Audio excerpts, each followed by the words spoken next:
presenta.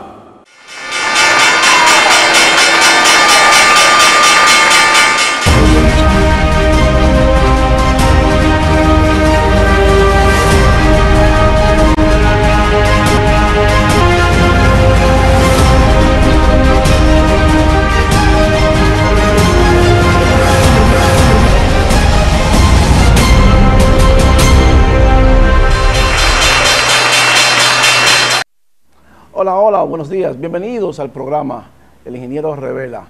Esto es el poder del conocimiento, la más importante escuela bursátil del país desde el año 2003. 16 años ya, por primera vez para toda Latinoamérica, el Caribe y el mundo, un programa bursátil. Vendrán más, pero este es el más importante, el primero y pionero. Miren, hoy tenemos un tema muy importante que tratar. La guerra comercial con Estados Unidos y China continúa, se agravó esta semana, pero parece ser que el presidente encontró la forma de cómo doblegar a México, y el presidente Manuel López Obrador envió a su ministro de Comercio y parece ser que se pusieron de acuerdo y el presidente entró a una guerra con México y salió al otro día. Pero vamos a ver qué está pasando con China, qué le pasó también al peso mexicano. Vamos a ver también las reservas de todos los países del mundo en oro. ¿Y cuánto tiene la República Dominicana de reservas depositadas en oro? ¿Cuál es la cantidad, ese número de toda la reserva mundial? Y vamos a ver si la República Dominicana tiene alguna reserva en oro y cuál es ese número. Vamos a ver también el mercado accionario. En Santiago esta semana, la semana pasada, para ser más específico, se instaló un restaurante que es de la Bolsa de Valores, una franquicia, y que nosotros queremos destacar por qué ese restaurante está aquí, por qué ese restaurante es a nivel mundial un restaurante con mucho prestigio y evidentemente genera mucho dinero. ¿Y cuánto cuesta ese restaurante? ¿Cuánto cuesta el análisis? ¿Qué nos dice el análisis fundamental, el análisis técnico, para nosotros determinar cuáles son las acciones en Wall Street? ¿Y qué tienen que hacer los empresarios dominicanos, los industriales dominicanos con sus empresas, para que ellos vean realmente la importancia del mercado de valores, que un restaurante, porque se cotiza en bolsa, posiblemente tenga mucho más dinero que muchos bancos de la República Dominicana? No se vaya, el Ingeniero Revela continúa en breve. Pausamos.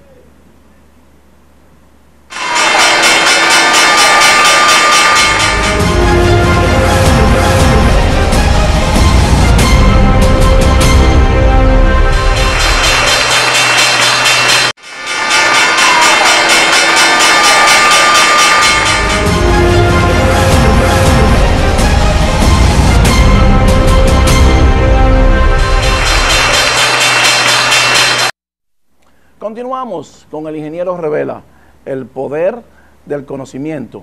Miren, ustedes saben que el presidente Trump siempre le gusta pelear y nos tiene acostumbrados a mandar tweets.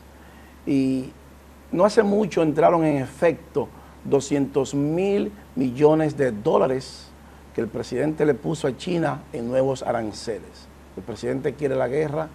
Parece ser que no quiere resolver ese problema por ahora y se ha peleado con todo el mundo. Se peleó con China, se peleó con Irán, se peleó con Venezuela, se peleó con México y se peleó con Europa y parece ser que se va a mantener peleando. Él sabe que en el asunto de los mercados financieros el dólar juega un papel preponderante porque es la moneda del sistema financiero internacional. 90% de todas las transacciones mundiales financiera, económica, bursátil, interviene el dólar. Él lo sabe.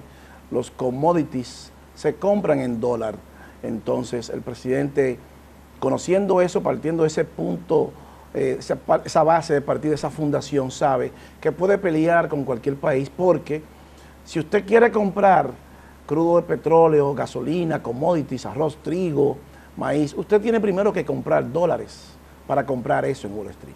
Él sabe eso y evidentemente eso le da ventaja porque no tiene ninguna depreciación con el tipo de cambio cuando usted hace un swap de una moneda para otra, cuando usted intercambia una moneda para otra.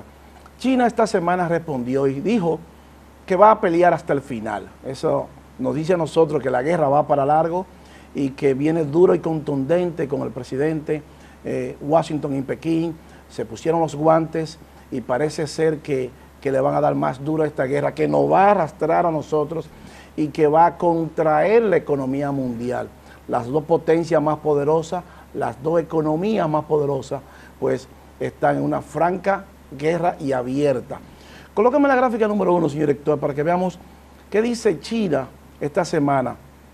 Dice China, a través de la agencia de Wall Street Reuters, China will fight today to the United States decided to escalate trade tensions. The Commerce Ministry said on Thursday, as United States President Donald Trump reiterated his threat to levy additional tariffs on 300 billion of Chinese goods. China says will fight to an end if U.S. escalate trade tension. O sea que China va a pelear hasta el final. Estados Unidos le ha puesto tarifas a 300 billones de importaciones China y eso evidentemente va a traer mucho problema porque manda un mensaje negativo a los mercados. Wall Street, aunque se recuperó ligeramente, tenemos muchos indicadores apuntándonos en sentido contrario. O sea, ya comienzan a desplomarse algunos indicadores que marcan una posible violenta y prolongada recesión de continuar esa tendencia. ¿Podremos seguir subiendo? Evidentemente que sí. Ahora, ¿hasta cuándo vamos nosotros a seguir subiendo cuando el presidente se está peleando prácticamente con todos los países? Y China, que tiene un problema grave, luego de la crisis financiera de 2008, se perfila que la próxima crisis grande mundial económica pues va a salir de China, porque China tiene una burbuja exactamente muy parecida a la de 2008 en Estados Unidos, la del subprime mortgage, pero con el agravante de que en Estados Unidos era alrededor de un 80% de los créditos, China tiene un 300% de los créditos. Estamos hablando de 4 veces más grande el déficit, el crédito que tiene China para esa burbuja. Colóqueme la gráfica número 2, señor director, para que veamos qué puede pasar si esa burbuja explota. Ahí los vemos. US Housing Box 2007. O sea, Estados Unidos tenía aproximadamente alrededor de un 80% de los créditos chatarras de las personas que no podían pagar sus casas y que la perdieron. Millones de americanos perdieron su casa porque estaba sobrevaluado el mercado. La Unión Europea tuvo una crisis muy similar en el 2011, cuando la deuda soberana y tenía alrededor de un 260-70% del PIB. Sin embargo, China tiene un 300% de esto.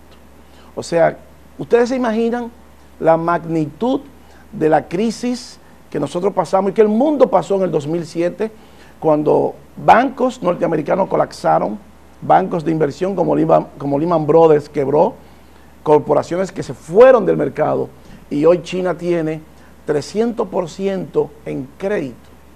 Si eso explota, se va a llevar el mundo entero mucho más fuerte que lo que pasó en el 2008. No estamos hablando de 2 centavos, ese es un elefante blanco. El presidente sabe que China tiene problemas con eso. Y China necesariamente va a tener que resolver sus problemas con Estados Unidos porque es el que menos le conviene pelear ahora mismo con ese problema crediticio que tiene. Más de un 300%. Cuando nosotros tuvimos una crisis en el 2008 y que fue muy fuerte y prolongada y se llevó cientos de bancos, todos los bancos chiquitos se los llevaron, corporaciones que quebraron, empresas en Wall Street que se fueron del mercado. Entonces China, con 300% de esos créditos chatarra, elefantes blancos, le va a traer un grave problema si explota. Si esa burbuja explota, pues entonces debemos prepararnos porque va a ser 4 veces mayor que la de 2007. 4 veces mayor por la cantidad de dinero que hay de por medio. Entonces, los inversores, producto de esa crisis, con los bonos chatarra, esos bonos que compramos, ya sea de corporaciones de asuntos de petroleros y que cuando usted lo compara con los bonos soberanos, con los John Bond o los bonos corporativos, comienzan a exigir una mayor rentabilidad. Y si usted quiere comprar un bono, si Luis Fernando García quiere comprar un bono, va a exigirle a ese broker, a ese puesto de bolsa, que le consiga un bono que pague mucho más dinero. Y eso hace mucho más crítico ese conflicto de Estados Unidos con China, porque el riesgo es mayor. Mayor tasa de interés, mayor riesgo. Colóqueme la gráfica número 4, señor director, para que veamos las altas tasas de interés. Ahí los vemos. Ese es el diferencial entre los bonos chatarra y los bonos que usted pueda comprar derivados de petróleo o de energía.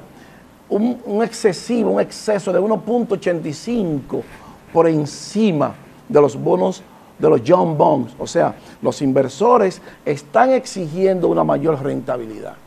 Y evidentemente el mercado comienza a ceder en esa dirección. Una mayor rentabilidad en bonos chatarra, un mayor riesgo que usted asume, pero también es un mayor riesgo para los puestos de bolsa, es un mayor riesgo para las corporaciones, porque si esas corporaciones no pueden pagar, o si esos bonos no pueden ser, cuando usted lo va a cancelar, no tienen compradores en el mercado y millones de inversores no consiguen esos compradores, el colapso es definitivo, es letal y es muy prolongado y muy fuerte. Porque decimos, recuérdese siempre, que en la bolsa participan dos inversores, que cuando hace el precio, un comprador y un vendedor, y un indeciso. Pero si cuando usted vende, usted no consigue a quien le compre eso, entonces la corporación que emite ese bono, evidentemente va a colapsar ese bono. Entonces, con unos inversores exigiendo una mayor rentabilidad, pues le va a traer mucho más problemas a la economía real. El mercado de labor comienza ya a ponerse un poquitico más tranquilo. Colóquenme la gráfica número 5, señor director, para que veamos el US Labor Market Cooling.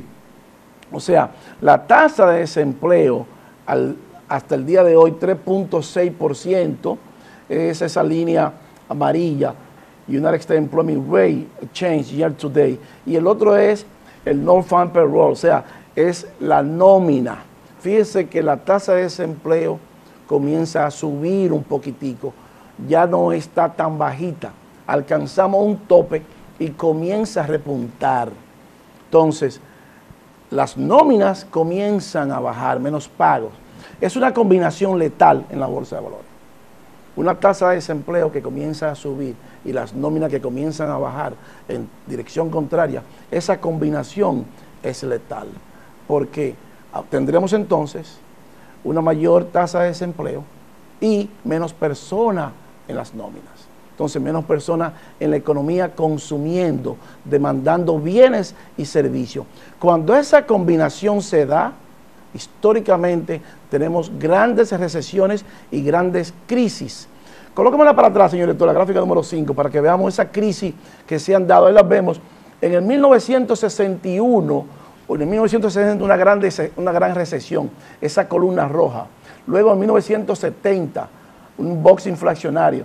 En el 1980, una recesión doble. En el 1990, en el 2002, cuando tuvimos el dot-com y la crisis financiera en el 2009.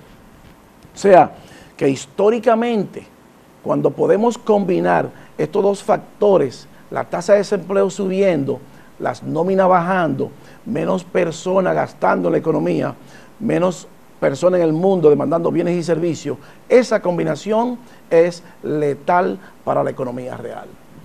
Y si es letal para la economía real, también es letal para los gobiernos, porque los gobiernos van a dejar de recibir menos ingresos ahora en impuestos, porque el gobierno no trabaja, lo hemos dicho siempre. El gobierno se mantiene con lo que nosotros, los contribuyentes, con lo que el pueblo paga de impuestos. Entonces, esos funcionarios los pagamos nosotros, al gobierno los pagamos nosotros. Es importante que destaquemos esto, porque en tiempo de crisis el gobierno va a tener que buscar más dinero. ¿Y ese dinero dónde lo vaya a buscar? Al pueblo, con más impuestos. Y en tiempo de crisis, ponerle más impuestos a una economía es ponerle una cruz de nuevo a ese ataúd. O Usted no puede poner impuesto a una economía que está en crisis. Es imposible eso. Porque mientras los otros países desarrollados le están reduciendo los impuestos, nosotros no podemos ponerle más impuestos a nuestro país, a los empresarios, a los industriales, al pueblo dominicano, porque eso va a hacer que la economía colapse mucho más rápido. Entonces, por eso la importancia de ver estos indicadores que se están alineando en esa dirección. Colocan la número 6, señor director, para que veamos la combinación también. Ahí lo vemos, la tasa de desempleo, el ciclo de la economía lo está dominando el crédito. Fíjense que cuando alcanzó entre la tasa de desempleo y la delincuencia, rate on consumer loans, eso es cuando los préstamos, los inversores, aquellas personas que hacen préstamos, ya sea para casa, para automóviles, directo o indirectamente, para yates, cuando usted hace préstamo a la tarjeta de crédito y usted no lo puede pagar, entonces hay una parte delincuencial. Usted declarado como, ese préstamo declarado como delincuencial y mandan a una corporación de cobro para que le cobre a usted. Entonces, entre esos dos puntos más bajos, en el año 85-90 duramos 4 años para que alcanzáramos la parte más baja. Del 95 al 2000, 5 años, y de 2005 a 2010, 1 año. Entonces, ahora no sabemos cuándo va a tocar esa gráfica azul que viene bajando, cuándo va a tocar su parte más baja y comience a rebotar. No sabemos todavía. Pero viene en esa dirección, viene cayendo. Históricamente también, cuando la tasa de desempleo y aumentan, cuando cae la tasa de desempleo a su punto más bajo, que todos tenemos una economía full empleo técnicamente, con un dinero barato, y comienzan a retirarse ya que no hay más empleo y la tasa de desempleo comenzar a subir, comienzan entonces las personas que han entrado en préstamos, que han incurrido en deuda, a no poder pagar ese préstamo. A eso es lo que le llamamos delincuencial, o sea, esos préstamos que no se pueden pagar y que usted no lo puede pagar. Cuando eso ocurre en una economía, también esa combinación es letal. Y esa combinación también marca un periodo de una recesión grave y muy fuerte y prolongada. Colóquemela para atrás, señor director, para que veamos esas recesiones que cuando eso ha coincidido, ahí lo vemos en el 70 pasó, en el 75, en el 80, a mediados del 80, en el 90, en el 2000, en el 2008 y ahora. O sea, que históricamente esas combinaciones que se están dando en la bolsa de valores, en los mercados, son combinaciones letales para la economía real.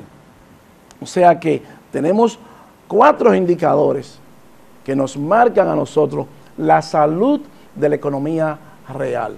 Eso lo podemos identificar en los mercados. La bolsa se recuperó ligeramente en esta semana. 1.8 trillones de dólares entraron al mercado. ¿Es eso suficiente para que tengamos una recuperación total? Pues posiblemente no lo sea. Ya la percepción del inversor es que la economía tiene problemas, que esta guerra es para largo, y aunque suba y baje, porque esa es la dinámica de la bolsa, no tenemos una economía que está saneada todavía. Entonces, por eso los bonos del tesoro y las notas del tesoro, los Treasury Yield, la tasa de interés, comienza a colapsar junto con las bolsas de valores, junto con el Standard & Poor's y el Dow Jones Index.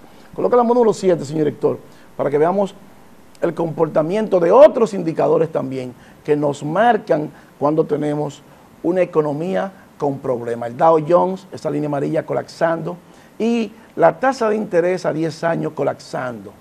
Eso significa que los profesionales están saliendo de las acciones del mercado accionario y colocando dinero en bonos, en mercado mucho más seguro. Entonces sube el precio de los bonos y aumenta y disminuye evidentemente la tasa de esos bonos. Esa es otra combinación también letal para el mercado y que es muy peligrosa para la economía real, porque tenemos ya 6 indicadores que nos señalan a nosotros que hay graves problemas, serios problemas, independientemente de lo que podamos, de lo que el presidente pueda hacer o decir. Estamos ya prácticamente en un punto de los mercados, casi exactamente igual cuando el presidente asumió el poder en el 2016. O sea, en el mismo punto. O sea, subimos, retrocedimos y volvimos al mismo punto, un ciclo. El presidente ha completado ese ciclo antes de la reelección el próximo año. Entonces, los mercados, evidentemente, cuando hay problemas, reaccionan colapsando. Los inversores se van de las rentas variables y sacan su dinero de las corporaciones. Entonces, le hemos dicho que cuando el dinero se va de Wall Street, la recesión está garantizada.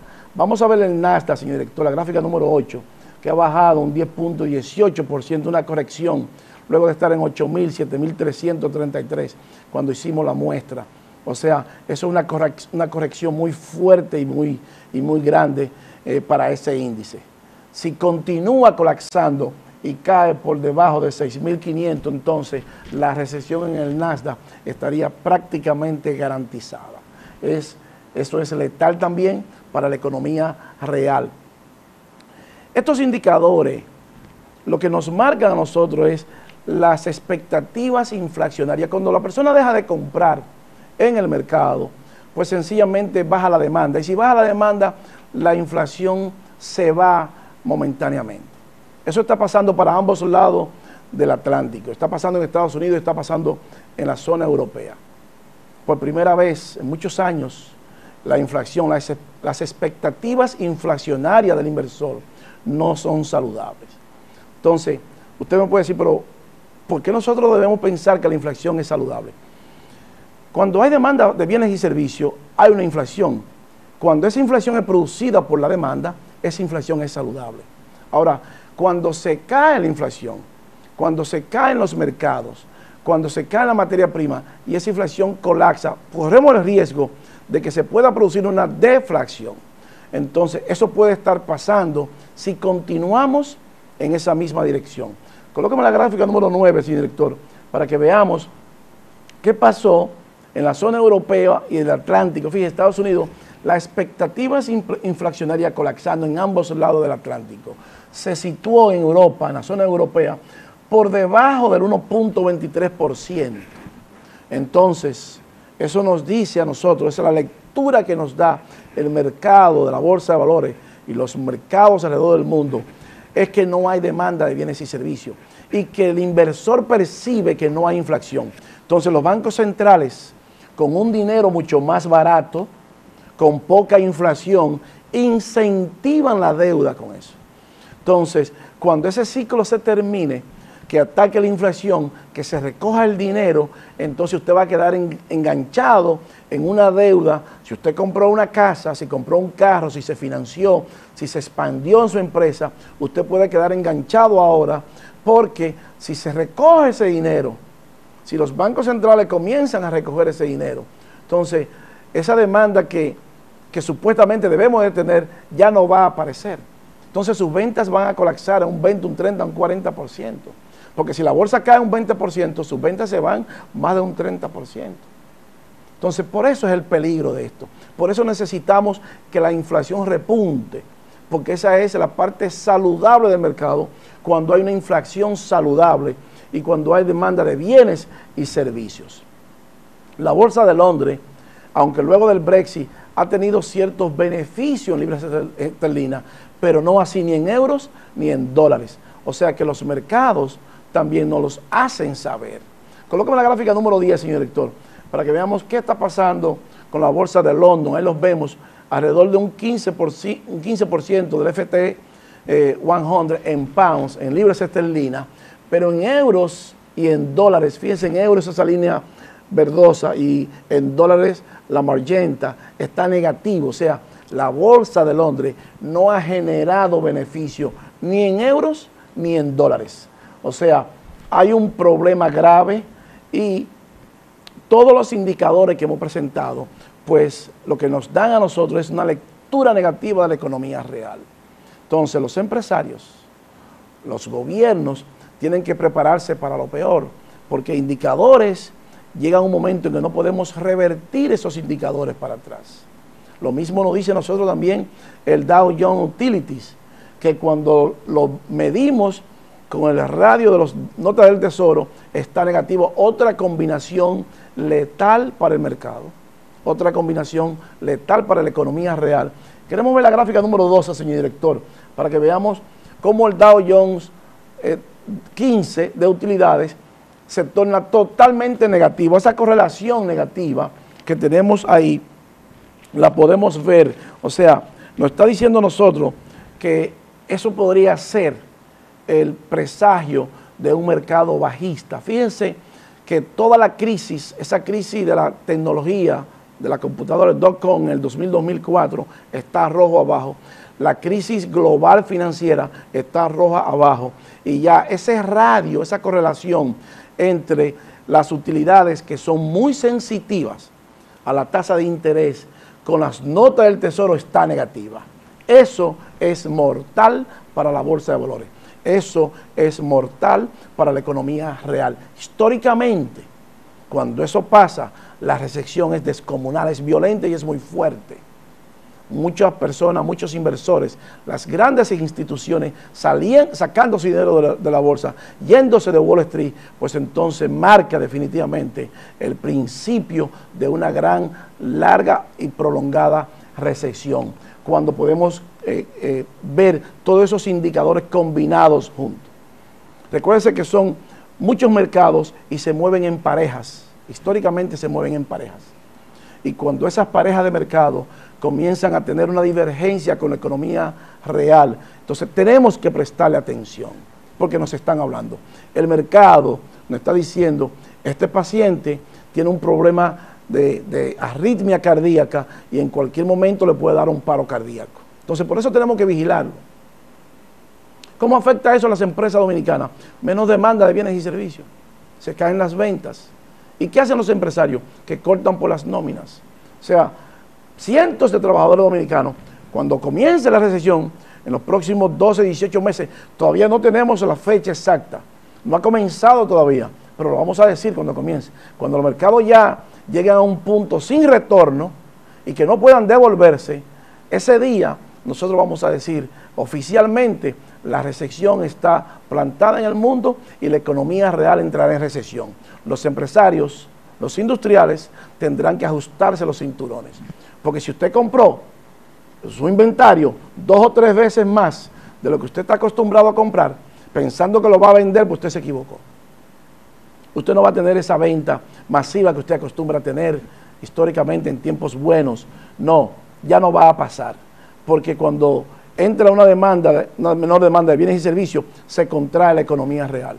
Y si se contrae el mundo y los países con los cuales nosotros tenemos acuerdos bilaterales nos compran a nosotros la mitad y nosotros le vendemos a ellos la mitad, pues entonces usted también va a vender la mitad.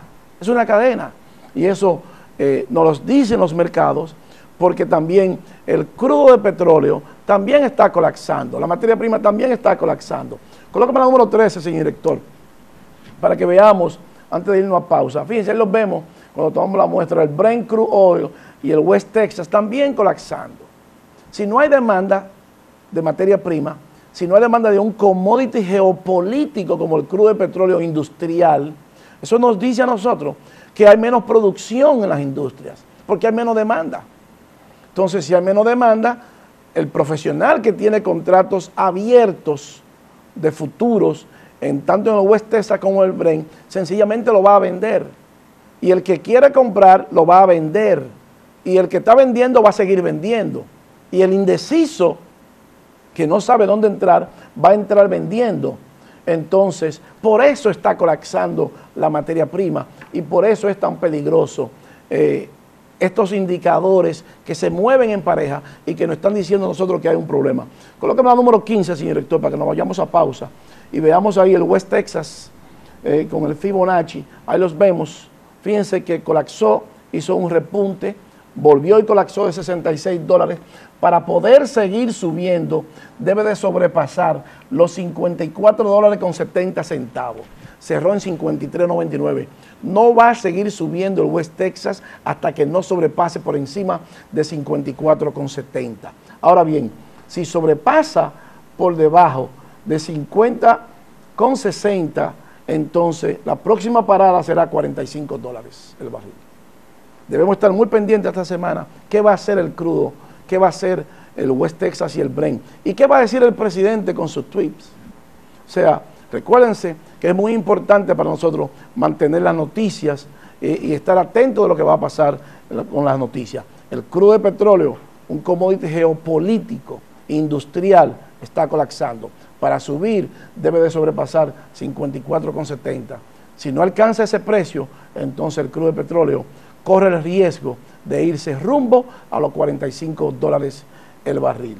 En el próximo bloque vamos a ver a México, ¿qué le dijo el presidente a México?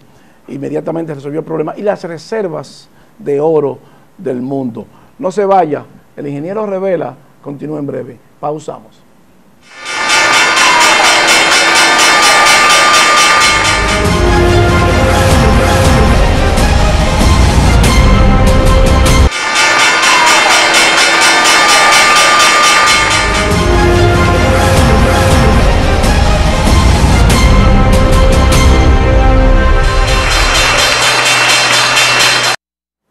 Continuamos con el ingeniero Revela, el poder del conocimiento. Miren, nosotros le hemos dicho en muchísimas ocasiones a ustedes que la bolsa de valores, el combustible de la bolsa de valores son las noticias. El presidente emitió un tweet esta semana, envió un tweet sobre México, y eso le hizo a México, le llevó de primer plano un 1% de una depreciación de su moneda, del peso mexicano. Ese es el poder de la bolsa de valores. México tuvo que responder enviando a su ministro a negociar con Washington, porque no le conviene una guerra comercial con Estados Unidos, con su principal socio comercial. Colóqueme la gráfica número 16, señor director, para que veamos el poder de un tweet. ¿Qué hace ese tweet en la bolsa de valores y cómo eso afecta al mundo y cómo eso afecta a una nación?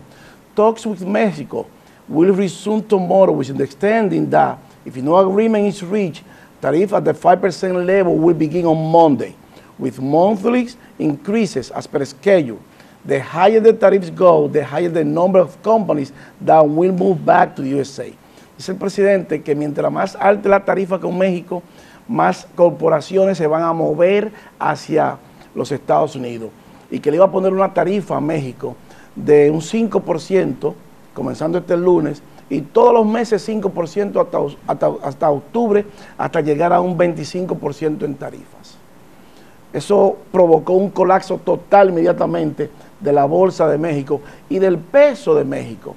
Colóquenme la gráfica 17, señor director, para que veamos cómo el mercado reacciona. En México, peso drugs, o sea, cae el peso de México un 1% inmediatamente, producto de ese tuit del presidente. Pero no solo el peso de México, eso a través de la agencia Bloomberg de Wall Street, sino que aumentan también los seguros, porque a mayor riesgo de una inversión, los seguros se hacen mucho más caros. O sea que si usted quiere comprar un seguro o asegurarse en algo en México, en la economía mexicana, usted tiene que pagar más dinero ahora por su seguro. Sus seguros en asuntos de inversión, en asuntos financieros, cuestan más. ¿Por qué? Porque es así como funciona la bolsa. Por eso la importancia. Colócame el número 18, señor director, para que veamos esos seguros, cómo inmediatamente se dispararon. El costo de los seguros se dispara por un problema de default, podría ser, porque aumenta la posibilidad de un default. La corporación Pemex, la empresa estatal Petróleo Mexicano, se coloca en una posición muy riesgosa, evidentemente, y aumentan los seguros. Entonces eso le hace daño, inmediatamente traspasó las fronteras y le hizo daño a la economía mexicana, a los empresarios mexicanos, a los industriales mexicanos y al pueblo mexicano, porque el peso se devaluó inmediatamente, un 1%. Colócame la gráfica número 19, señor director, para que veamos el peso mexicano colapsando, producto de ese tuit. Estaban 18.75, 19.75, subió 19.80, un 1% inmediatamente. Eso lo que significa es que los profesionales volaron cerrando sus posiciones, comprando dólares y vendiendo pesos mexicanos. Una devaluación inmediatamente. El presidente de México no se puede dar el lujo de pelear con el presidente de Estados Unidos bajo esas condiciones. Porque entonces el problema del mercado en México es mucho más grande que en Estados Unidos. Porque Estados Unidos es el principal socio comercial de México y viceversa. Entonces, ese problema si continúa esa tendencia, si continúa en esa dirección, le hubiese causado una mayor dificultad a la economía mexicana. Entonces, por eso México envía inmediatamente a sus ministros y llega a un acuerdo inmigratorio con Estados Unidos. El presidente se quejaba que estaban entrando cientos de indocumentados por la frontera y que el gobierno de México no quería hacer nada. Ese tuit forzó al presidente de México a actuar. Con Wall Street no se juega, con el poder no se juega. Entonces, nunca quisieron actuar cuando el presidente le dijo que estaban cruzando cientos de personas indocumentadas por la frontera con México y que el gobierno de México estaba permitiendo que eso pasara. El presidente vio un video, cientos de indocumentados cruzando la frontera, y le puso ese tweet, que a partir de mañana 5%, 25% hasta octubre, le tumbó la economía, le tumbó los mercados y le depreció el peso inmediatamente. Y si lo deja y no resuelve ese problema, y le pone un 25% hasta octubre, ese peso se va a 50-1. Entonces el presidente de México no puede darse ese lujo. Por eso la importancia de la Bolsa de Valores. Le hemos dicho que todo pasa por la mano de la Bolsa de Valores. Entonces, si a usted como empresario, si a usted como industrial no lo motiva a conocer las informaciones que pueden afectar su empresa, que pueden sacar sus empresas al mercado, entonces ¿qué lo motiva a usted? Porque esto es para esto. Los mercados es para eso, para que nos digan a nosotros, para que nos puedan trazar a nosotros la línea de hacia dónde se va a mover la economía real. No estamos en los años 70 ni 80, que las economías eran interdependientes, que cada país aplicaba su política monetaria y fiscal independientemente de lo que pasara con Wall Street, porque a Wall Street no le importaba eso en esa época. Pero luego del nuevo orden económico mundial, luego de los acuerdos bilaterales, luego del amarre de que todo vaya a la bolsa, esas reglas del juego cambiaron. Luego de la computadora, luego del internet, esas reglas del juego cambiaron. Entonces todo pasa por la mano de Wall Street y todo se controla desde Wall Street, para bien o para mal. Los mercados son para eso. Son los que trazan las líneas de hacia dónde se va a mover la economía real. Luego de ese tweet, México inmediatamente mandó a su ministro y entonces resolvieron el problema. Y el presidente Trump envía otros tweets entonces y a través de la agencia Reuters ya entonces dice que no va a la tarifa porque se resolvió el problema con México y que llegó a un acuerdo de inmigratorio y que México va a frenar esa inmigración de personas indocumentadas hacia los Estados Unidos. Pero temporalmente le tumbó el mercado y le tumbó un 1% de depreciación en el peso mexicano. Colócame la gráfica número 21, señor director. Nosotros hemos hablado aquí, no solamente de todos los mercados, del crudo, del petróleo, de la plata, del oro y de los commodities, de todos en excepción, de todos en especial, sin excepción. En este caso queremos ver esta gráfica que nos llamó mucho la atención. Esas son las reservas del oro de todos los países a nivel mundial. Todo el que tenga reserva de oro está ahí. Acérqueme más, señor director, la parte de Estados Unidos y del Fondo Monetario Internacional que nosotros debemos tener. Por cada puntito que aparece, puntico negro, estamos hablando de que vale 40 millones de dólares. Ese punto ahí estamos. Estados Unidos es el país con mayor reserva de oro. 373.4 billones de dólares en oro tiene Estados Unidos. Me llamó la atención esto, porque nosotros tenemos, como dijo el Banco Central, 450 técnicos especializados en maestría, posgrado y doctorado, y la República Dominicana no tiene 5 centavos en oro en reserva. Hasta Haití tiene 140 millones de dólares en oro en reserva. Curazao tiene, Aruba tiene, Trinidad y Tobago tiene. Todos tienen. La República Dominicana no tiene un solo peso de reserva en oro, de acuerdo al Fondo Monetario Internacional. Entonces, cuando vemos esto, tenemos que indignarnos, porque nosotros tenemos técnicos especializados que los pagamos nosotros, que son muy buenos en salarios lujosos, y en el papel, y que no recomienden al gobierno comprar oro en su justa dimensión, y que hoy nosotros tuviéramos 200 o 300 millones de dólares más en oro y en reserva si hubiéramos hecho los cambios adecuados cuando nosotros le dijimos al gobierno que comprara oro.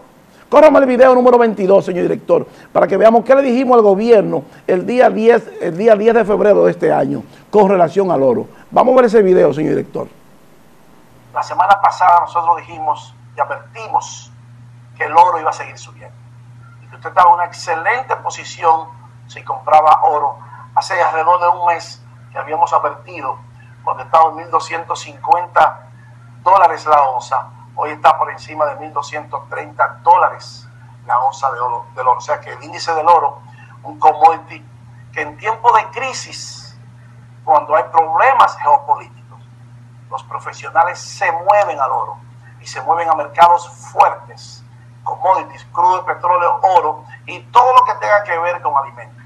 Porque usted va a tener que comprar como quiera esos alimentos, no importa que haya problemas o que no haya problemas. O sea que los profesionales conocen de la geopolítica y comenzaron a inyectarle dinero al oro, que marca obviamente la tendencia de la inflación. Y con una parte de incertidumbre, con mucha volatilidad en el mercado, el oro es un buen mercado para usted colocar su dinero. Colócame la gráfica número 6, señor director, para que veamos esa tendencia. Ahí la vemos, fíjense, 1.339, cuando tomamos la muestra, pero alcanzó los 1.341. Esa es la número 7, señor director, colócame la 7, para que veamos junto con el dólar, cómo tiene un Golden Cross y un Dead Cross. Ahí lo vemos, 1.341, la onza de oro que habíamos advertido cuando estaba en 1.250, que estaba en una extraordinaria posición de compra porque tenía prácticamente un double bottom.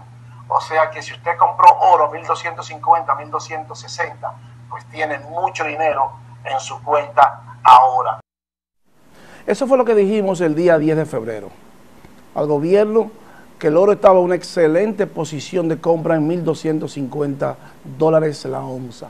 O sea que si el gobierno hubiese cambiado las reservas internacionales, la mitad de las reservas internacionales, hoy el gobierno tuviera alrededor de 200, 250 millones de dólares más en reserva si hubiera hecho el cambio. Para eso son los asesores que nosotros pagamos en el Banco Central, para asesorar al gobierno y asesorar al Banco Central a que haga cambios cuando tenga que hacerlo, a que tenga la persona correcta en el momento correcto y que le diga al gobierno lo que hay que hacer para nosotros poder capitalizar esa información y ganar mucho más dinero. El gobierno tuviera hoy 200 millones de dólares mínimo más, con $100 más que cuesta la onza de oro, si hubiese cambiado la mitad de la reserva a oro nada más.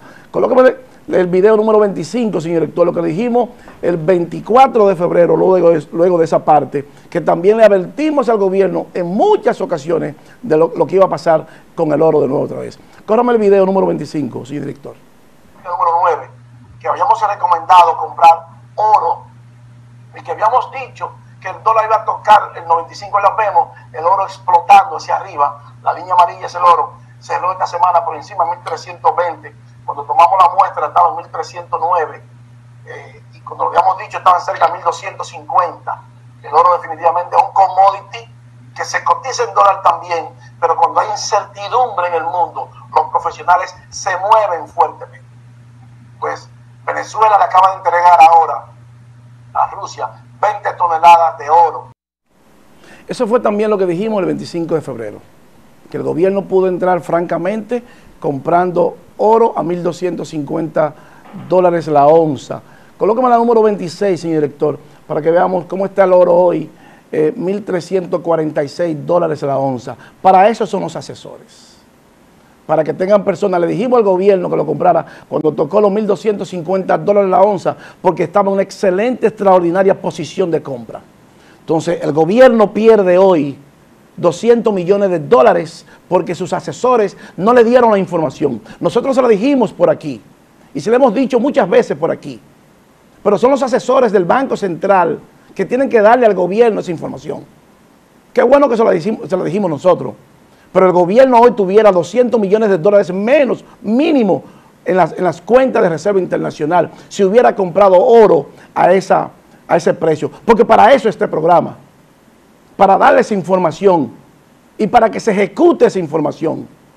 Entonces, nosotros estamos pagando técnicos con 450 técnicos que ganan millones de pesos y no le puedan dar una información al gobierno y que la República Dominicana no tenga 50 dólares en oro y que Haití tenga 140 millones de dólares en oro y que todo el país, todo el mundo tenga oro y nosotros no tengamos oro en reserva y nosotros tenemos una mina en Cotuí, en Pueblo Viejo, y que la República Dominicana no tenga 50 dólares en oro de reserva y nosotros tenemos minas de oro. Entonces, así no van a funcionar esos asesores del Banco Central y del gobierno. Colócame la gráfica número 27, señor director, para que nos vayamos ahí. Miren, señores, esta semana pasada, Wendy en Santiago, un restaurante, abrió las puertas. Y es una corporación que se cotiza en bolsa. Su ticket symbol, WBEN, se negocia en el Dow Jones Industria y pertenece a los restaurantes. Tiene un capital de 4.250 millones de dólares, 4.25 billones. Share outstanding, 231 millones de acciones para la venta. Y el año pasado, este año, lo que va de año, Wendy se ha ganado 1.59 billones y neto, income neto, 460 millones de dólares y tiene 12.500 empleados y una venta en crecimiento de un 30%. Eso es Wendy, señores. Entonces, una simple pizzería, un simple restaurante, una idea, la llevo a la bolsa y tiene un valor de mercado de 425 billones de dólares y a usted como empresario no lo motiva esto llevar su empresa a la bolsa de valores, a usted como industrial no lo motiva esto llevar su empresa a la bolsa de valores. Entonces, ¿qué lo motiva? Por cada día que pase es un día menos que tiene su empresa de vida, si viene una empresa que se cotiza en bolsa. Miren, señores, nos dice nuestro director que no tenemos tiempo para más. El ingeniero Revela llega a su parte final y así culminamos el esfuerzo de hoy, pero no sin antes agradecerles la gentileza de su atención y decirles, como siempre, que para usted ser un buen inversionista en bolsa de valores, usted necesita conocimientos, disciplina y paciencia. Yo soy Luis Fernando García. El ingeniero Revela, el poder del conocimiento, regresa la próxima semana.